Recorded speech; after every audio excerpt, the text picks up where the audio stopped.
Bueno, Lázaro, y siempre decimos en este programa, ¿todavía podrán apretar más?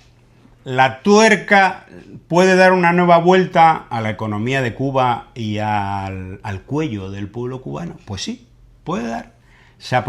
Aprobaba el gobierno de Estados Unidos el otro día más sanciones contra la economía cubana, dirigidas a que la economía cubana no se pueda recuperar, sobre todo en el turismo, que es una de las fuentes de ingreso tradicionales de Cuba.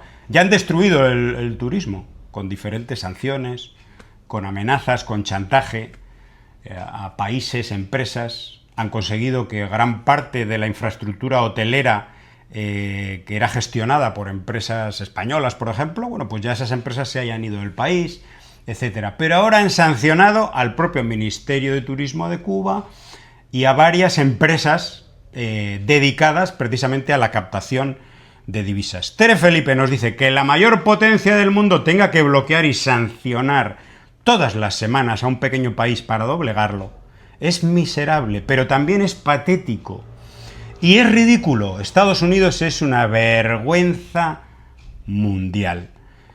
Estados Unidos ha vuelto a sancionar a Cuba semana tras semana. La maquinaria punitiva se repite con la misma impunidad de siempre, mientras el mundo observa en silencio que ya no puede llamarse neutralidad, sino complicidad. A un país que ha dado tanto en solidaridad con médicos, brigadas, gestos de hermandad internacional, se le responde hoy con el abandono. Es una vergüenza que debería incomodar a la conciencia colectiva. Y es verdad. Exacto. Lo decía también el ministro de Energía y Minas de Cuba hace unos días. Explicaba el último gran apagón general y explicaba que ahora Cuba no tiene ni asesores. Antes tenía empresas que le asesoraban y empresas extranjeras que colaboraban con Cuba en el mantenimiento, el arreglo de las centrales térmicas. Ahora ya no hay nadie. No hay, incluso, por supuesto, cobraban por ello. Se han ido todas. ¿Por qué?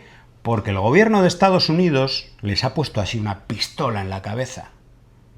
Estos matones, sinvergüenzas, criminales y asesinos le han puesto una pistola en la cabeza a los ejecutivos de esas empresas y se han ido.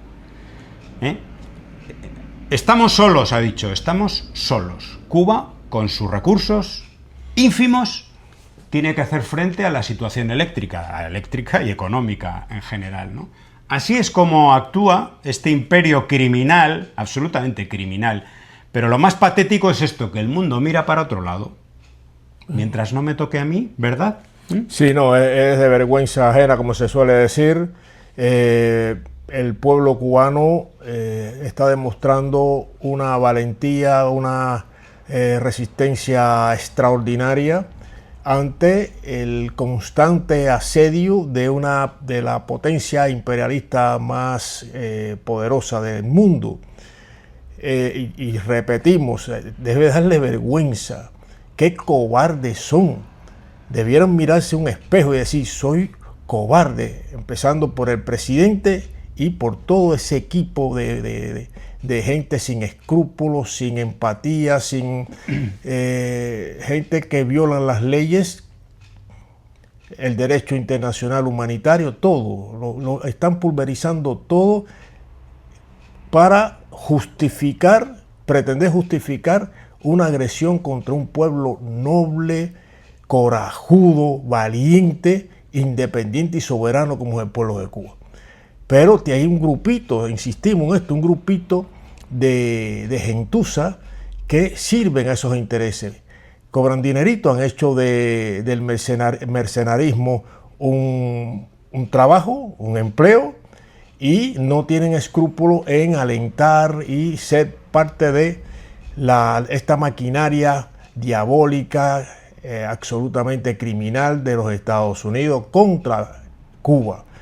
No hay palabra, no hay calificativo, pero hay que poner algunos. Son miserables, son gusanos, está el colero, y ese estercolero quieren que siga maloliendo para que la administración de Estados Unidos pues invada Cuba. Todo está diseñado para una implosión social que justifique una intervención de Estados Unidos en Cuba. Ya sabemos lo que va a ocurrir, pero para Estados Unidos y para la administración de Estados Unidos no le importa, porque no tiene ninguna empatía con el ser humano. Son violadores sistemáticos de los derechos humanos, aunque lo enarbolan ellos para justificar sus agresiones a otros países. Esa es la cuestión. Entonces, el problema es que Cuba es un ejemplo. O sea, lo que quieren es destruir el ejemplo. Y desde luego, echarle la culpa al régimen, como dicen ellos. Echarle la culpa a un régimen, un gobierno revolucionario con el apoyo mayoritario, amplio del pueblo, que ha tenido éxito en el desarrollo de sus políticas sociales. Y de hecho, si quitamos esta parte donde se ha recrudecido el bloqueo y vemos hacia atrás la Cuba de los primeros años, a pesar de la guerra sucia, a pesar del terrorismo de los Estados Unidos contra Cuba, a pesar también de crímenes cometidos por los Estados Unidos en una política de guerra sin freno, Cuba obtuvo niveles de desarrollo y de avance social, pudiéramos decir, superior a cualquier otro país de América Latina y el Caribe. Pero además de eso, ha brindado solidaridad a los pueblos de América Latina y el Caribe y el mundo en salud, en educación, en construcción. Esa era Cuba. Pero eso no les gusta el imperio. El imperio quiere países sometidos, que se arrodillen, que digan sí señor todo el tiempo y que cumplan religiosamente con sus políticas geoestratégicas, geoeconómicas, que son los que le permiten de alguna manera, o lo que intentan ellos es equilibrar la balanza con relación o con respecto a China y Rusia. Ahí está el quid de la cuestión.